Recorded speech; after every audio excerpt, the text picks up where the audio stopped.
Unité TV, Unité TV.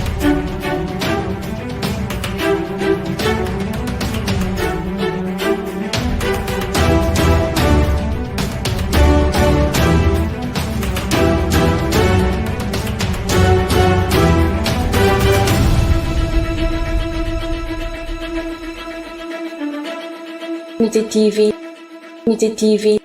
voilà asalaamaaleykum mbokku internet yi yéen ñi nga xamante ni nag yéen ñi faral di suivre saa su nekk rek ci télé bu mag boobu di Unité TV tey nag ma am mbégte dellusiwaat ak yéen ci seen plateau boobu nag ñuy woowee gindi askan bi nag muy émission bi nga xamante ni nag dafa xew si jamono lépp loo xamante ni rek dafa lëndal seen bopp defe naa rek bu ngeen taataanee suñu waxtaan dinañ leen ci gindi ba tax na nag may sekk waxtaan bi ak ki nga xamante ni mooy monsieur le maire mën nañu wax sax futur maire muy ki nga xamante ni mooy sëñ monsieur Kane Mounirou Kane alors ñu di ko nuyu bu baax a baax di ko ziar mais bala ñu koy bàyyi muy présenté wu rek dañuy jaajëfal ñëpp ñi nga xamante ni ñu ngi ñuy suivre à travers Unité TV et que c'était pas évident aussi ñu leen di jaajëfal ñi nga àndal ñëpp parce que ku nekk xam na ni 31 décembre la ñu wax heure bi waroon na fekk ngeen nekk ak seen famille mais tey ngeen bàyyi lépp daal di ñëw disponible pour jàkkaarloog la système amita ci émission bu mag boobu bala ma lay jox micro bi nag danga may daal di may tuuti rek ma dugal nag sama partenaires yi nga xamante ni ñoom ñoo may jàppale saa su nekk ba tax sama plateau di yaa ngi lii nag moom la ñuy woowee Kenkeliba ñu ngi ko defaree à base d'ail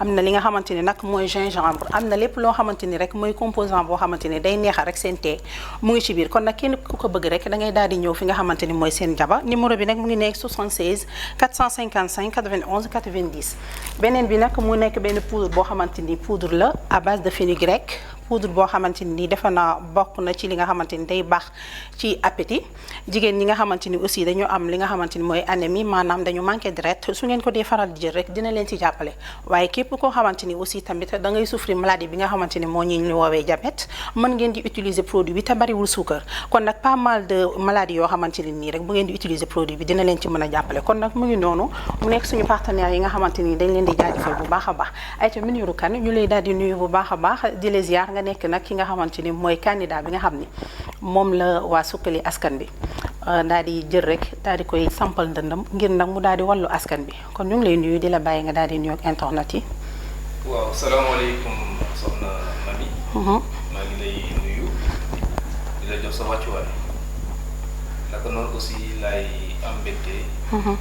nuyu ñi nga xamante ne ñooy les internautes. yi ñuy suivre à travers Unité TV ci émission bu mag bi di gindi askan bi. d'accord.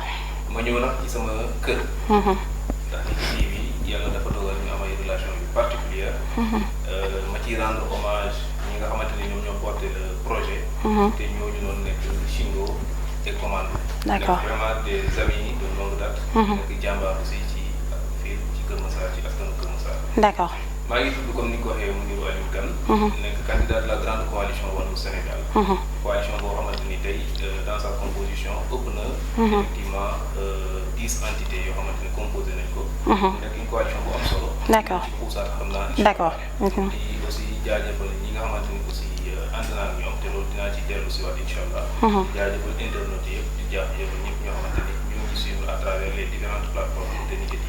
d'accord yow tamit ñu di lay jaajëfal encore une fois bu baax a baax rek di rappeler internautes yi que ni ki nga xamante ni mooy monsieur Mounirou Kane moom moo nekk tey suñu invité ci suñu plateau émission bu mag bi alors monsieur Mounirou ma dégg sànq ci biir kàddu yi nga xamal ñu ni coalition bi mu ngi tudd nakati Wallu Sénégal maintenant tour boobu est-ce que duñu ci ñëwal un petit peu rek pourquoi le choix sur Wallu Sénégal. waaw xam nga année yee weesu. coalition yi ñun dañu doon may liberté à la base. ñu tàbb suñu ay coalition mais ren yàlla dafa dogal ni ñuy woowee parti politique yi. ñi nga xamante ne ñoom ñooy kuréel yi. ci kaw ñoom ñoo toog waxtaan ba trouver consensus tabax coalition bi au sommet. ñoom nag ñu gis ni ak ni Sénégal di doxee. ak métti métti yi fi am.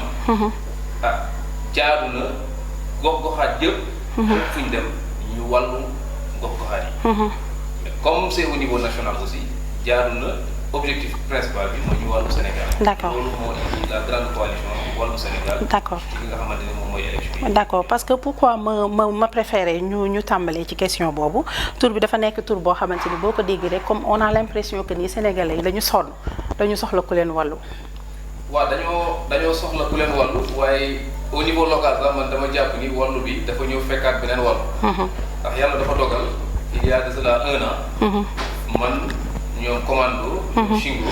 ñoom Souleyba ñoom Djibi Sow ak ñeneen ñoo xamante ni mel ni Dame Thiam mel ni ñoom Hadika. ñoom Seynou Dieng ñoom Abi Soumaré dañ taxawal lool kuréel bu tudd wàllu inondation. te loolu yàlla ko dogaloon. ñu def ci liggéey bu am solo. d'accord donc 1 an après ñuy dem ci local. ñu amaat encore beneen kuréel wàllu Sénégal. te ma jàpp ni tous les acteurs de wàllu ñoo ngi ci kuréel googu tamit. ah loolu justice divine la. moo tax ngeen jëlaat tur boobu. bon tur bi ñi ko jël amaana yàlla moo tax. ñu jël ko. d'accord parce que du ñun ñoo leen ko proposé encore une fois. parce que kilifa yi ñoo jël tur bi. mais au niveau de Kër Massar Nord en tout cas. tur bi wuyoo na borom. parce que yaakaar naa tey Kër Massar boo tuddee wàllu. avant sax ngaa tudd grande coalition. dinañ ne ah ñoom Djibi Sow la ñoom Souleyba la. d'accord d'accord kon ñu teg suñu baaram foofu le temps que ñuy jàll ci leneen en fait bëggoon naa ñu ñëw tuuti rek un petit résumé ci ki nga xamante ni mooy la personne en tant que telle muy ki nga xamante ni mooy sama invité du jour tey jii su ma la doon laaj kan mooy monsieur Mounirou Kane lan nga may tontu. waaw Mounirou Kane doomu Kër Massar la. doomu Kër Massar la parce que tout simplement ñëw na fii à Kër Massar ci adolescence am. def fi collège. yàlla dogal lycée mu defee ko lycée moderne de Rufisque. fi ñu orienté à l'époque les meilleurs élèves de Kër Massar. bu ma demee foofu tamit yàlla def ma am fa bac dugg Université Cheikh Anta Diop de Dakar décroché foofu sama master 2 en politique et négociation commerciale internationale gannaaw ba ma jàngee économie. Mounirou Kane aussi nekk un acteur de la commune. def naa la coordination des élèves et étudiants bu Kër Massar. maa ngi nuyu ñoom Saliou Mbow di nuyu ñoom Assane Faye les présidents avec lesquels j'ai travaillé. nuyu aussi ñi nga xamante ne tey wax naa ko bokk naa ak ñoom wàllu bi. parce que loolu aussi bokk na si jaar-jaaru Mounirou Kane. d'accord ci Kër Massar. sur le plan politique ma nekk un membre du parti démocratique sénégalais. diriger la jeunesse du PDS dans la commune. de Kër Massar. diriger ko aussi dans le département de Pikine. ba pare bokk ci kuréel bi nga xamante ne moom mooy structure nationale des jeunesses du PDS. bokk dans le comité directeur bokk dans le secrétariat national. nekk secrétaire national adjoint chargé des élections. et nekk aussi membre du secrétariat national chargé de la communication. et pour la petite histoire. yàlla dogal na 5 ans yi weesu chaque 31 décembre dañ ma doon yónni ci ay plateau spécial ci télé yi ak rajo yi. mais pour cette année dañ ne dañuy jagleel waa Kër Massar. ci biir jagleel waa Kër Massar boobu. dañuy jagleel ay jàmbaar yoo xamante ne tey ñooy xuus ci ay médias. nekk une fierté. te ñun tey ren suñu plateau spécial. mënul woon gën a ala daw ci Nité TV ak Nité Askan Wi. d'accord donc jaar-jaaru Mounirou Kane un peu. ci loolu la nekk di liggéey ci benn ONG bu ñuy woowee Endakasi. nekk un économiste chargé de projet di saytu lépp loo xamante ne aussi ci relation internationale la négociation internationale commerce international intégration régionale. d'accord ci quelques aspects yoo xamante ne tey amaana xam-xam bi màcc na boobu te ñu ciy sant suñu borom. d'accord sa biir wax ma dégg ci biir kàddu yi nga ne chaque 31 décembre da ngeen daan faral di dem ñu lay yónnee ay plateau spécial est-ce que mën nañ xam sa teewaay ci plateau yi lan la daan doon. waaw xam nga yàlla dafa def comme ci ni ma ko waxee ci présentation bi dama bokk ci commission nationale. de la communication du PDS. yàlla dogal aussi à chaque fois buy 31 décembre fin d'année di waaj a ñëw ñun commission bi dañuy réunir. préparer des aspects techniques. suñ ci paree ñu yónni ñu ci ay débat yoo xamante ni chef de l'État bu defee discours de fin d'année bi ba pare. ñun ñu décortiquer ko indi ko donc dama fa daan teewal PDS. daaw maa ngi woon ITV am na année boo xamante ne nekkoon naa 2STV. am na année yoo xamante ne nekkoon naa RMD bu Dakar rajo municipal de Dakar. am na année yoo xamante ne nekkoon naa Rewmi FM ainsi de suite. d'accord ren dañ ko jagleel. ren daal ñun nga ko jagleel. d'accord loolu am na. liggéey ci presse locale bi. am na solo am na solo. aussi une vitrine et une fierté pour toute la jeunesse de Kër Massar. d'accord ñu lay jaajëfal bu baax ci kàddu yi ba tey rek ci biir waxtaan bi ñu seetlu ni goxu Kër Massar bokk na ci gox yi nga xamante ni gox yi gën a bari tension ci la bokk ñu seetlu ni jeunes yi léegi ku jug rek ne damay nekk maire ñu gis ni tey Mounirou Kane jeune la ci ndaw yi la bokk moom tamit mu samp ndëndam am ñoo xamante ni ñoo jàpp ci mbagg yi ba mu war a mën a am fit taxawal tey ndëndam ne moom dafa bëgg a nekk maire am na ci ñenn ci ñoo xamante ni jàpp nañ ni ñoom sax seen ay capacité mayu leen pour ñu mën a nekk maire mais peut-être xëy na tour la ñuy wut moo tax ñu di ci dugg beneen catégorie bi ñu ñuy faral di wax que ni am na ci ñoo xam ne jàpp nañ ni langue politique bi bokk na ci lii gën a gaaw a maye alal parce que nee nañ Sénégal politiciens yi ñoom ñoo yor alal ji ñu bëggoon xam Mounirou Kane moom lan moo ko dugal ci langue politique. waaw langue politique yaakaar naa lu ñu ci dugal à titre personnel. ñun dañ am koo xamante ne dañ ko gëm. ñu gëm xalaatam. gëm gis-gisam gëm melokaan. muy le président Abdoulaye Wade. yàlla dogal ci gëm boobu ñu gëm ko nag musuñu politique. bi muy nekk au pouvoir. donc man bokkuma ci catégorie ñi nga xamante ne dañuy jóg ci politique pour am dara. parce que damaa bàyyi ba mu daal. door a engagé wu déjà ci parti. d'accord doguma la mais su ma la déggee dafa mel ni yow PDS nga nekk. waaw. kon PDS mu ngi existé ba tey. bon PDS bu existé wul woon yaakaar naa doo dégg wàllu Sénégal. mais c'est juste pour te dire que tey li ñu tax a jóg en tout cas. et dugg ci politique. ba laaj baatu askanu Kër Massar. lañ xeex la. d'accord. te loolu dinañ ci xuus ci kanam. mais ñi nga xamante ni nga baal ma. li gën a am solo mooy ma continuer ci pensée bi rek. dafa am loo xamante ni soo koy def. na lalu ci ay principe ñëpp ñoo xamante ne nekkoon naa ak ñoom université Cheikh Anta Diop de Dakar. xam nañ ne Mounirou Kane bokk na si jaar-jaar yoo xamante ne peut-être li mu ko. j'étais un acteur syndical. doon défendre les intérêts des étudiants. doon am ay position ferme par rapport ak réforme enseignement supérieur su nekkoon tey bëggoon am dara ci politique la.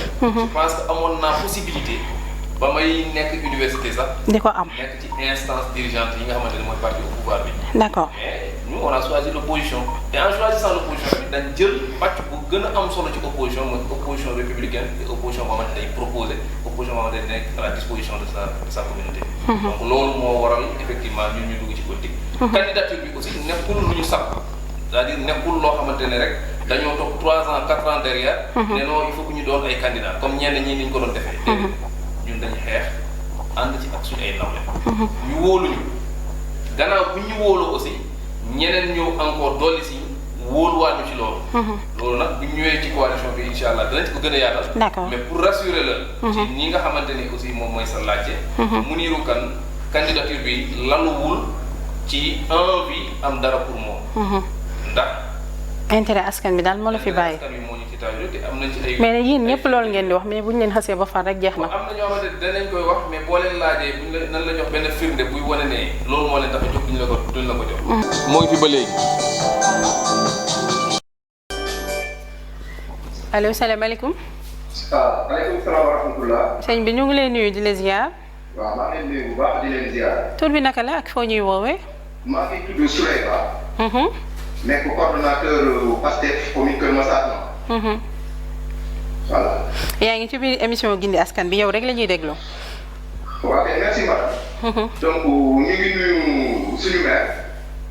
Mounirou Aliou Kane. di ko ziar bu baax a baax. di wax ne nag ñun PASTEF ku ñu xam ñu ci pas-pas. ku ñu xam ñu ci fulla. ku ñu xam ñu ci njàmbaar. kon suñu demee tey ba choisir ko moom. mag gënuñu jàpp et suñu demee donc ba ñëw bokk ci kawam. c'est parce que ginnaawam yaatu na. c'est parce que mbooleem jikko yu rafet yi nga xamante ne moo tax ñu engagé wu ci politique. loolu gis nañ ko ci moom. d'accord. te loolu doyul tey Pastef su ñëwee ñu ne la bés du ñàkk ñëw na. nga xam ne tamit parti la bi nga xamante ne lépp defal la ci ab taalibe. nga xam ne xool kooku ay jikkoom rafet na. li ci des nag mooy li ñu yàggoon na xaar ndëdët tey am nañ ko. mooy am nit ki nga xamante ne am na diine nit ki nga xamante ne am na xam-xam nit ki nga xam ne am na leadership am na compétence. donc li ci des nag mooy si ñun waa Kër Massar donc am nañ bu baax bi li ci des nag mooy nañu taxaw. te yaakaar nañ ne incha allah taala au soir du 23 janvier 2022 ce sera notre victoire ce sera aussi la victoire de toute l'opposition. parce que tey ñi fi taxaw war a mën a daaneel Benno Bokk Yaakaar wala les listes parallèles de Benno Bokk Yaakaar. C'est la grande coalition gagnante Wallu Sénégal te loolu ku nga ko wax war na ko gëm vu la composition vu la détermination aussi des gens qui la composent. D'accord. donc loolu la ñu amoon lu ñu wax di féliciter ñëpp di ñaanal nag waa Nitte TV. année bii di ñëw incha allah fekk maire bi nga xamante ne monsieur le maire bu nuyu Aliou Kane moo ko jiitee ñoom ñooy organiser 31 décembre bu jaar yoon invité population bi wax leen li ñu liggéey seen alal bi ñu dégg fan lañ ko dugal gisee avancement yu am solo li ci des tamit ñu ne leen lii moo ci des mu nekk une gestion très transparente. D'accord. waaw sama xol dafa bees ba instant yi xaar laay waxee parce que dafa kontaan. jaajëf ñu ngi lay jaajëfal. macha allah jërëjëf. jërëjëf. waaw ñoo ngi. alors monsieur Kane très rapidement rek ndax xam naa ne li ñuy desee si waxtu bareetul. ramas ko rek mais ñoo ngi rafetlu aussi dugg monsieur Souley Ba coordonnateur communal de PASTEF les Patriotes mu nekk koo xamante ne aussi wax dëgg yàlla ku jàmbaar nekk ku farlu ci liggéey bi nga xamante ne ñoo ngi koy def nekk aussi une valeur sûre pour Kër Massar.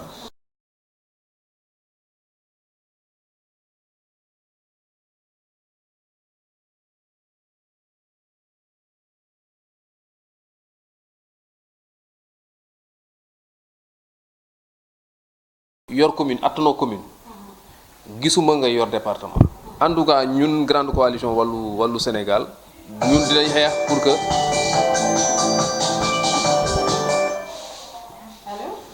asalaamaaleykum. maaleykum salaam. madame Deme. ñu ngi lay ziar. Aliou monsieur le maire Ndiéla Kane.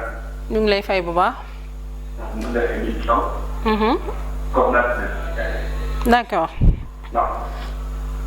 yaa ngi ci biir émission Gindi Askan bi. allo. oui. waaw dégg-dégg bi xawut a neex.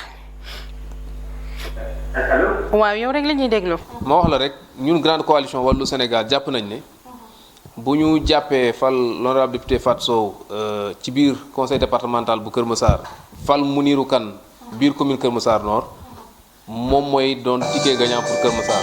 allo. Aliou bonsoir. bonsoir ça va. allo. allo oui ñu ngi lay dégg bu baax. waaw moo leen doon kàddu donc man la Djibi Sow. waaw. coordonnateur CAS. membre de la coalition Wallu. donc vraiment di kontaan trop ci li ngeen invité monsieur le maire Mounirou Kane.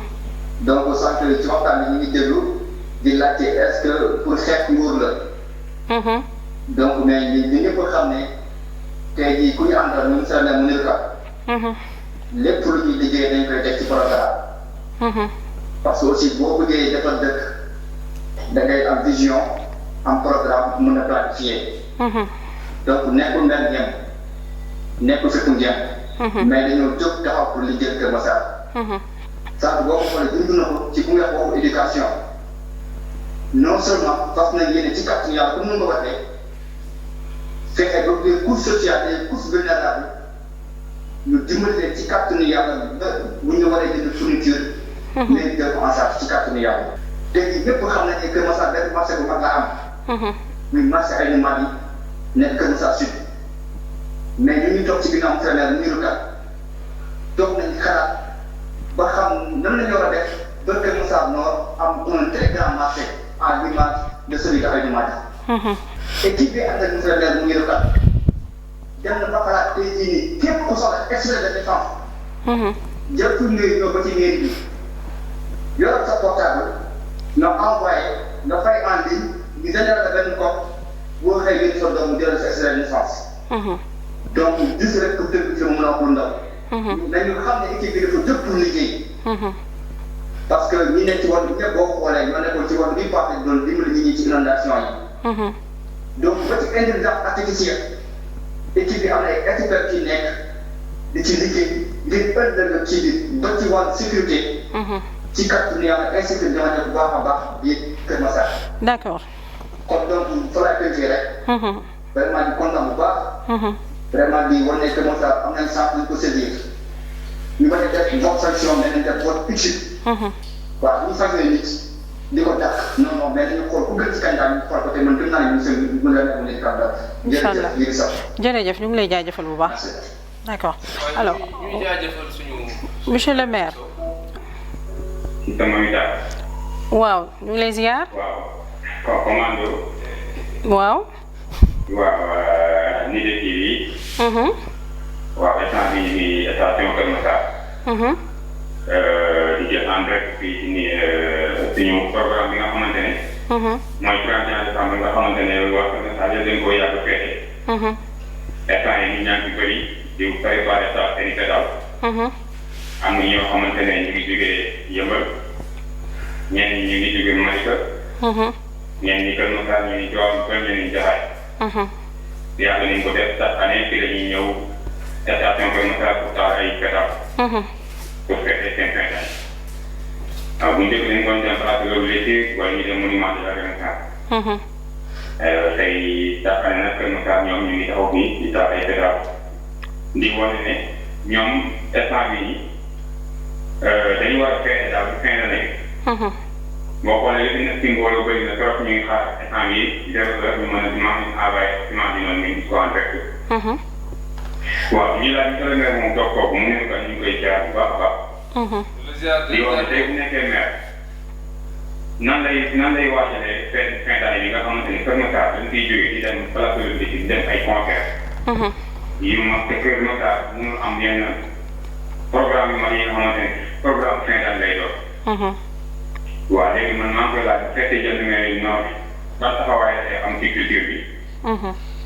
ba nga xamante ne fin d'année dootuñu mën a déplacé di dem ci yeneen commune parce que li nekk mbooloo ñu instant bi nii kenn mënu ko wax.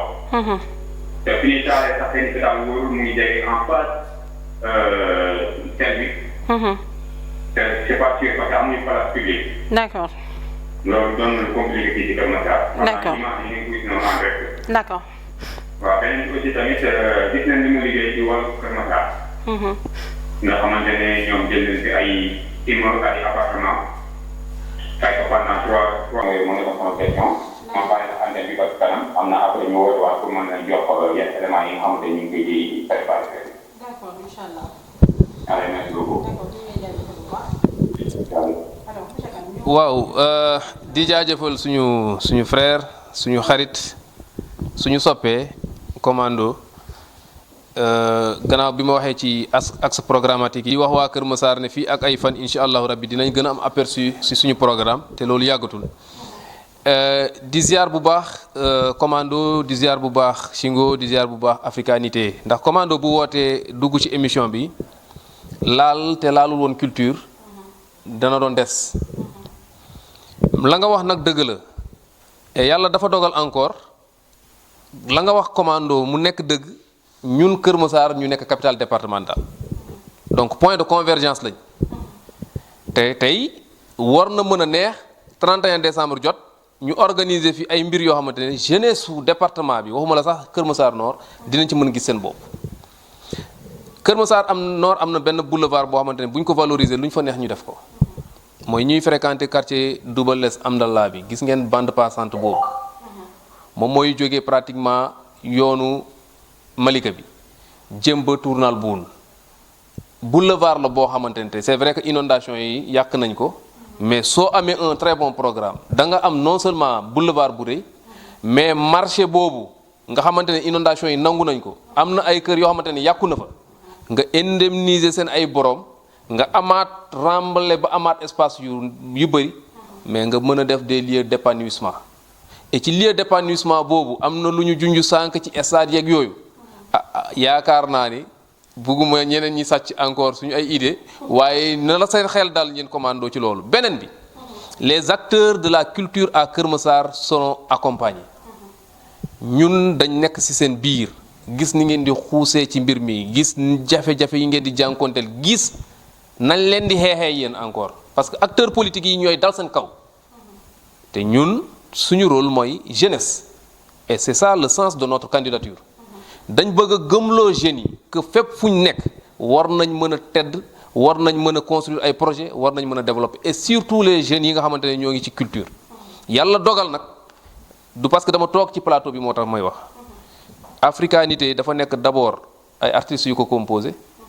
mais ñuy gérer ONG di gérer ay association di gérer académie di gérer yeneen ak yeneen xeetu projet mais ñun lu ñu soxla ci culture ëllëg yaakaar naa ne leer na ma ne xalaat baa ngi fi la des mooy nan lañ koy valoriser.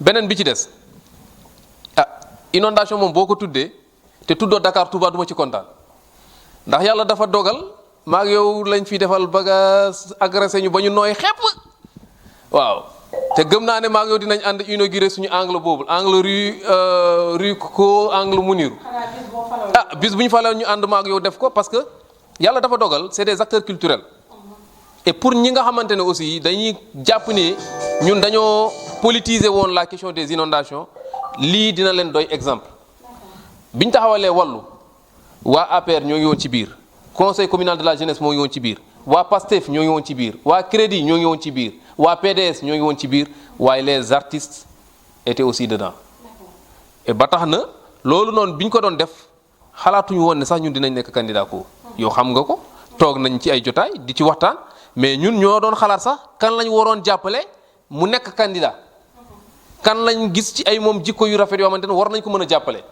politique nag moo tëradi léeg-léeg non xalaatuma woon parce que man sama parti sax bu boobu nekk ma fi kilifa parti bi nekkuma woon sax la kilifa parti PDS bi donc xam nga ko boo yilliful déjà sa parti munoo xalaat dinoon sa candidat donc loolu biñ koy def dañ ko doon def parce que jàpp nañ ne war nañ taxaw suñu askan jàpp nañ ne inondation indi na fi loraange goo xamante ne tey askanu Kër Massar ñoo ngi doon souffrir et télévision internationale yi di ko wone ñun en tant que ay doomu Kër Massar ñu jóg taxaw loolu nag dañ ciy rendre hommage aussi ku ci mel ni docteur Cheikh Tidiane Dièye parce que bu yàlla defee aussi ñu mën def loolu moom moo nekkoon ca gannaaw nekk nit koo xamante ne aussi dem na ba gis situation bi metti mu ñëw gis ñu nit ñu organiser wu et li ma ci gën a neex mooy wallaahi al azim dañoo pare même pas un mois ñu publier nos états financiers sur Facebook et partout tey ba tey jii ku dugg Facebook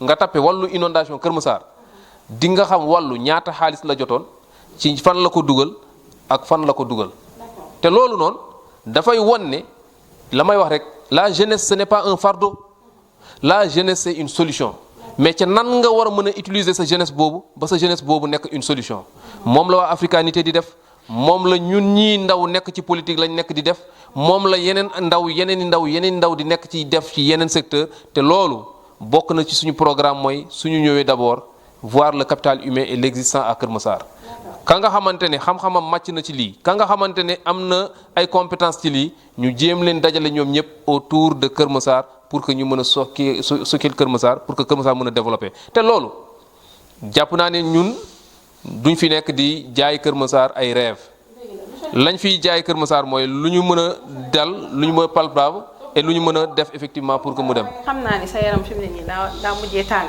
te fi mu nekk nii li ñu dese ci waxtu bareetul.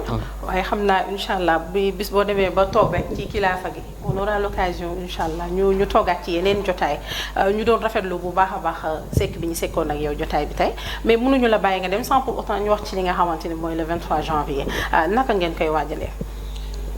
waaw.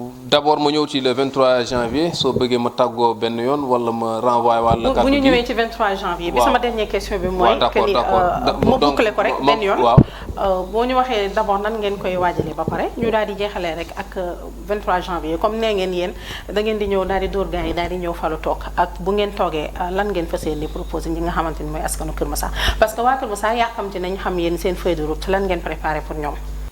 waaw d'abord le 23 janvier jàpp nañ ne ak ni élection tëddee léegi le 23 janvier waa Kër Massar dinañ xam kan mooy nekk seen maire ñuy ñaan suñu borom nag mu nekk man mi nga xamante ne maa jiite la grande coalition Wallu Sénégal parce que maintenant suffrage direct lañ am et bu yàlla defee aussi loolu ñu jóge ci ñoo ngi koy waajal nag parce que campagne léegi mu tijji am na lu bëri yoo xamante ne liggéey nañ ko ci pré campagne bi ci porte à porte yeeg loolu campagne bi aussi dinañ am benn approche bu ñu proposé waa Kër Massar boo xamante ne jàpp nañ ne askanu Kër Massar dina adhérer massivement ci approche boobu ñu leen di proposé ci campagne bi de telle sorte que élection 23 janvier yi aussi bu yegsee ñun dinañ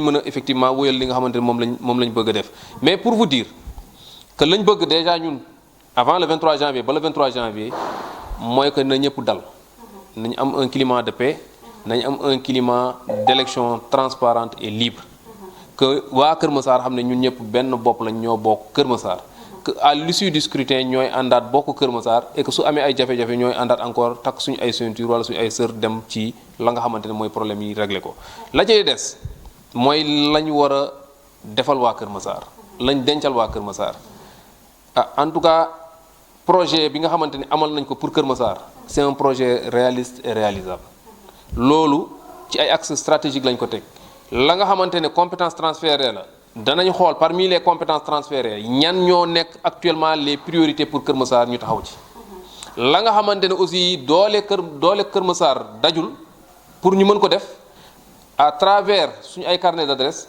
à travers suñu ouverture à l'international danañ dem utiliser le levier de la coopération décentralisée pour outil loolu mais li gën a am solo mooy am nañ des projets déjà pour changer xar kanamu Kër Massar parce que ñun dañuy prendre en compte l'aspect et le fait que Kër Massar soit capitale départementale c'est important ëllëg dinañu rus trop waa Malika ñëw ne ñoo dàkkale dëkkuwaay Kër Massar wala keneen jóge fee ne ñun ñoo dàkkale dëkkuwaay waa Kër Massar Nord Kër Massar Nord mi nga xamante ne moom mooy capitale départementale war nañ fi mën a def ay jéego yoo xamante ne mobilité bi dinañ ko améliorer 2 voirie yi dinañ ko améliorer 3 assainissement bi dinañ ko améliorer 4 la nga xamante ne aussi moom mooy les secteurs transversaux et stratégiques lu mel ni éducation santé et sport dinañ ci def ay jéego ba waa Kër Massar gis ci seen bopp ba naataange googu ñu ciy séentu ñu mën ko am donc loolu moo nekk la nga xamante ni ci tënk gis-gis ak bëgg-bëgg bi nga xamante ne bëgg nañ ko teg ci askanu Kër Massar mais dinañ fexe aussi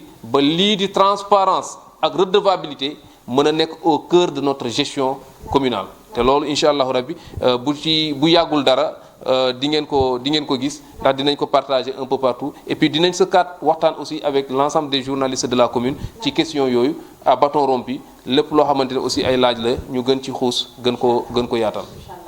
ñu lay jaajëfal. waaw ma leen di jaajëfal bu baax di la jaajëfal mami ci laajte yi nga xamante ne yu am solo yëkkati nga ko tey di jaajëfal ñi nga xamante ni àndoon naa ak ñoom tey ci plateau bi. te ma limoon leen en début d'émission di jaajëfal toute la grande coalition Wallu Sénégal dans les 6 communes et au niveau départemental di jaajëfal ñi nga xamante ne encore une fois du ma tàyyi di ko wax fekk naa leen fii parce que fii suñu kër la muy Shingo muy Commando di Africanité di profiter de l'occasion di souhaiter une bonne et heureuse année aux populations massaroises yàlla dafa dogal 2 ans yi weesu ñuy dund Covid-19 ñu am ay jafe-jafe te jafe-jafe yooyu am ay impact yu bëri ci suñu ay koom ñuy ñaan suñu borom 2022 nekk atum kaaraange nekk atum paix nekk atum prospérité nekk atum avancement nekk atum développement waaye ñuy ñaan suñu borom que le 23 janvier 2022 que la grande coalition Wallu Sénégal remporte les élections pour que ñu mën a am aussi un maire compétent un maire intègre à la tête de la municipalité pour que suñu mbébét ci Kër Massar ñu mën ko wóyal donc waa Kër Massar ñoo ngi leen di souhaiter bonne et heureuse année di leen jox rendez-vous encore le 23 janvier dans un premier temps mais ensuite bu ñu ci jógee incha allahu rabbi jox leen rendez-vous le 31 décembre 2022 commando pour que ci boulevard boobu ñuy xalaat jëf ci la nga xamante ni incha allahu moom lañ bëggal culture bi moom lañ bëggal jeunesse su Kër Massar ci boulevard boobu ñu bâtir le commencement de nos rêves ñu bâtir le commencement de nos projets pour Kër Massar bu ci suñu borom àndee maa ngi encore di leen jaajëfal kontaan trop ci édition spéciale bi nga xamante ne ñëw naa def ko 31 décembre 2021 mu nekk une première et bëgg naa mu nekk loo xamante ne day sax ñu def ko de façon traditionnelle chaque année incha allahu rabbi jërë ngeen jëf. kon yow tamit ñu di la jaajëfal bu baax a baax di leen souhaiter yow tamit bonne et heureuse année di ko souhaiter ñëpp ñi nga xamante ne ñoom ñu suivre à travers Nitte TV ci télé bu mag bi nga xamante ni nag ñu ci doon ànd ak ki nga xamante ni mooy son excellence monsieur le maire Mounirou Kane ñu amoon mbégte bu baax dalaloon la di rafetlu kàddu yi également aussi di wax ni lépp loo xamante ni rek wax nañ ko fi mu doon loo xamante ni lu dëppook suñu yéene la rek ñu xam ni kenn matul waaye lépp lu fiy safaan bi rek ñu di ñaan ñëpp rek ñu jégal ñu ci kàddu yi ndax nit matul kon Nitte TV, Nitte TV.